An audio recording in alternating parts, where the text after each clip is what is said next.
Évangile de Jésus-Christ selon saint Matthieu, chapitre 13. En ce jour-là, Jésus sortit de la maison et s'assit au bord de la mer. Et des foules nombreuses s'assemblèrent auprès de lui, si bien qu'il monta dans une barque et s'assit. Et toute la foule se tenait sur le rivage. Et il leur parla de beaucoup de choses en paraboles. Il disait : Voici que le semeur est sorti pour semer, et comme il semait, des grains sont tombés au bord du chemin, et les oiseaux sont venus tout manger. D'autres sont tombés sur les endroits rocheux où il n'avait pas beaucoup de terre, et aussitôt ils ont levé parce qu'ils n'avaient pas de profondeur de terre. Mais une fois le soleil levé, ils ont été brûlés et faute de racines se sont desséchés. D'autres sont tombés sur les épines, et les épines ont monté et les ont étouffés. D'autres sont tombés sur la bonne terre et ont donné du fruit, l'un 100, l'autre 60, l'autre 30. Entendent qui a des oreilles. Les disciples s'approchant lui dirent : Pourquoi leur parles-tu en paraboles ? C'est que, répondit-il, à vous il a été donné de connaître les mystères du royaume des cieux, tandis qu'à ces gens-là, cela n'a pas été donné. Car celui qui a, on lui donnera, et il aura du surplus, mais celui qui n'a pas, même ce qu'il a lui sera enlevé. C'est pour cela que je leur parle en paraboles, parce qu'ils voient sans voir et entendent sans entendre ni comprendre. Ainsi s'accomplit pour eux la prophétie d'Isaïe qui disait : Vous aurez beau entendre, vous ne comprendrez pas. Vous aurez beau regarder, vous ne verrez pas. C'est que l'esprit de ce peuple s'est épaissi. Ils se sont bouchés les oreilles, ils ont fermé les yeux, de peur que leurs yeux ne voient, que leurs oreilles n'entendent, que leur esprit ne comprenne, qu'ils ne se convertissent et que je ne le guérisse. Quant à vous, heureux vos yeux parce qu'ils voient, heureuses vos oreilles parce qu'elles entendent. En vérité, je vous le dis, beaucoup de prophètes et de justes ont souhaité voir ce que vous voyez et ne l'ont pas vu, entendre ce que vous entendez et ne l'ont pas entendu. Écoutez donc, vous, la parabole du semeur. Quelqu'un entend-il la parole du royaume sans la comprendre ? Arrive le mauvais qui s'empare de ce qui a été semé dans le cœur de cet homme. Tel est celui qui a été semé au bord du chemin. Celui qui a été semé sur les endroits rocheux, c'est l'homme qui, entendant la parole, l'accueille aussitôt avec joie, mais il n'a pas de racine en lui-même. Il est l'homme d'un moment. Survienne une tribulation ou une persécution à cause de la parole, aussitôt il succombe. Celui qui a été semé dans les épines, c'est celui qui entend la parole. Mais le souci du monde et la séduction de la richesse étouffent cette parole, qui demeure sans fruit. Et celui qui a été semé dans la bonne terre, c'est celui qui entend la parole et la comprend. Celui-là porte du fruit et produit tantôt 100, tantôt 60, tantôt 30. Il leur proposa une autre parabole.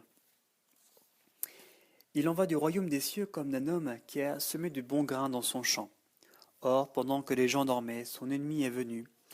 Il a semé à son tour de l'ivraie au beau milieu du blé, et il s'en est allé. Quand le blé est monté en herbe, puis en épi, alors l'ivraie est apparue aussi. S'approchant, les serviteurs du propriétaire lui dirent : Maître, n'est-ce pas du bon grain que tu as semé dans ton champ ? D'où vient donc qu'il s'y trouve de l'ivraie ? Il leur dit : C'est quelque ennemi qui a fait cela. Les serviteurs lui disent : Veux-tu donc que nous allions la ramasser ? Non, dit-il, vous risqueriez en ramassant l'ivraie d'arracher en même temps le blé. Laissez l'un et l'autre croître ensemble jusqu'à la moisson. Et au moment de la moisson, je dirai au moissonneur : Ramassez d'abord l'ivraie et liez-la en bottes que l'on fera brûler. Quant au blé, recueillez-le dans mon grenier. Il leur proposa une autre parabole. Le royaume des cieux est semblable à un grain de sénévé qu'un homme a pris et semé dans son champ. C'est bien la plus petite de toutes les graines, mais quand il a poussé, c'est la plus grande des plantes potagères, qui devient même un arbre, au point que les oiseaux du ciel viennent s'abriter dans ses branches. Il leur dit une autre parabole. Le royaume des cieux est semblable à du levain qu'une femme a pris et enfoui dans 3 mesures de farine jusqu'à ce que le tout est levé. Tout cela, Jésus le dit aux foules en parabole, et il ne leur disait rien sans parabole, pour que s'accomplît l'oracle du prophète : J'ouvrirai la bouche pour dire des paraboles, je clamerai des choses cachées depuis la fondation du monde. Alors, laissant les foules, il vint à la maison, et ses disciples s'approchant lui dirent : Explique-nous la parabole de l'ivraie dans le champ. En réponse, il leur dit : Celui qui sème le bon grain, c'est le Fils de l'homme. Le champ, c'est le monde. Le bon grain, ce sont les sujets du royaume. L'ivraie, ce sont les sujets du mauvais. L'ennemi qui la sème, c'est le diable. La moisson, c'est la fin du monde. Et les moissonneurs, ce sont les anges. De même donc qu'on enlève l'ivraie et qu'on la consume au feu, de même en sera-t-il à la fin du monde.